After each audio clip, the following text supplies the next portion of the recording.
School में, college में, हर जगह मुझे कभी बोलने का मौका नहीं मिला करता था। परिवार में भी लोग करेगा, लेकिन इस अपॉर्चुनिटी के अंदर मेरे अपलाइन ने मुझे बताया था यहां पे आपको बढ़ चढ़ के मौका मिलेगा, आप यहां पे जिंदगी में जो कुछ भी करना चाहते हैं वो कर सकते हैं। अब प्लान देख लिया, समझ में आ गया, बोले ज्वाइन कर लेना चाहिए, और मैंने ज्वाइन कर लिया। मैं समझ रहा था ये बहुत आसानी से चल जाएगा, ऐसे 2-4 लोगों को बोलूंगा वो लोग आ जाएंगे। लेकिन जब मैं मार्केट में गया, जिन लोगों के ऊपर मुझे बिलीव था कि ये लोग तो पक्का जुड़े, लेकिन उन लोगों ने मुझे उल्टा सलाह देना शुरू कर दिया। वो लोग बोलते थे तू तो अभी बच्चा है, तूने तो अभी शुरुआत की है, हमने तो ये कंपनी पहले ही करके छोड़ दी है, हमने वैसा करके छोड़ दिया है। तो मैंने बोला यार मैंने ऐसी कौन सी गलती कर दी।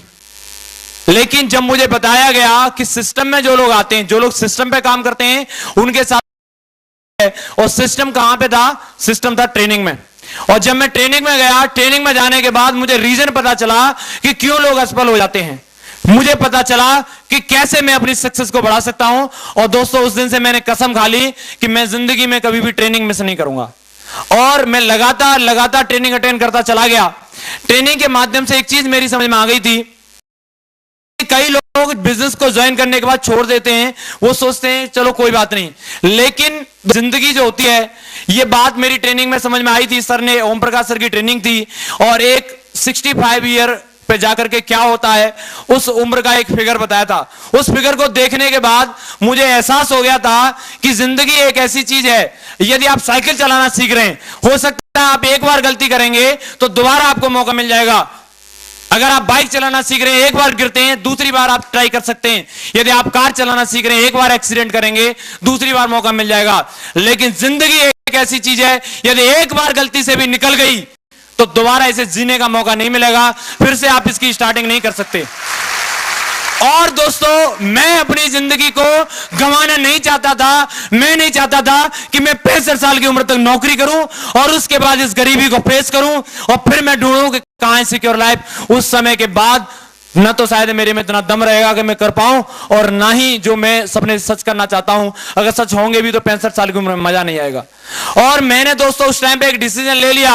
सर ने एक बात बोली थी, बस सिर्फ आपको डटे रहना है, और डटे रहोगे तो डायमंड पक्का बनोगे। और मैंने डिसीजन ले लिया, मैं डटा रहूंगा। क्योंकि आपने मुझे ट्रेनिंग में एक एग्जांपल दिया गया था, वो आज तक मेरे को याद है। आपने चाक देखा है, कुम्हार के पास में एक चाक होता है, तो चाक पे मिट्टी लगाने से पहले उसे गीला किया जाता है। किया जाता है? क्यों किया जाता है? क्योंकि वो मिट्टी यदि एक बार चाक पर जम गई, उसके बाद में जैसा चाहता है कुम्हार उसको उस तरीके के बर्तन में कन्वर्ट कर सकता है। ये बात सही है दोस्तों? सेम इसी तरीके से इस बिजनेस के अंदर होता है। जब आप प्लान और ट्रेनिंग और फंक्शन में आते हैं तो आपका अपलाइन आपको चाक पर जमाने की कोशिश कर रहा है। एक बार यदि आप इस सिस्टम में जम गए, एक बार यदि आपने इस सिस्टम में जमने का डिसीजन ले लिया, तो जिंदगी में जो आप बनना चाहते हो, एक अच्छे हस्बैंड बनना चाहते हो बन सकते हो, एक अच्छा बेटा बनना चाहते हो बन सकते हो, एक अच्छा आप भाई बनना चाहते हो बन सकते हो, अगर सिर्फ सिस्टम में डटे रहे तो। क्या आप डट सकते हैं? जम सकते हैं? और दोस्तों उस दिन से मैं जम गया। मैंने नहीं सुना कि लोग क्या कह रहे हैं, मैंने सिर्फ ये सुना मेरे सपने हैं, मेरी जिंदगी है, मुझे केयर करनी है, दुनिया में और कोई इसकी केयर नहीं करेगा। सर ने एक बात बोली थी, जो डटा रहा वो डायमंड, और जो डर गया मर नहीं गया, अपने घर गया।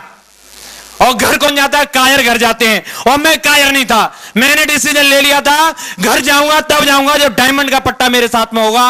और दोस्तों ये मेरे कसम खाई है, मैं जाट हूं दोस्तों। जाट एक बार किसी चीज की कसम खा लेता है, चाहे जान चली जाए वो होके रहेगा। अब आने वाले नेक्स्ट फंक्शन में जसवीर तो डायमंड बन के रहेगा, बन के रहेगा। अब मैं बुला रही हूं हमारे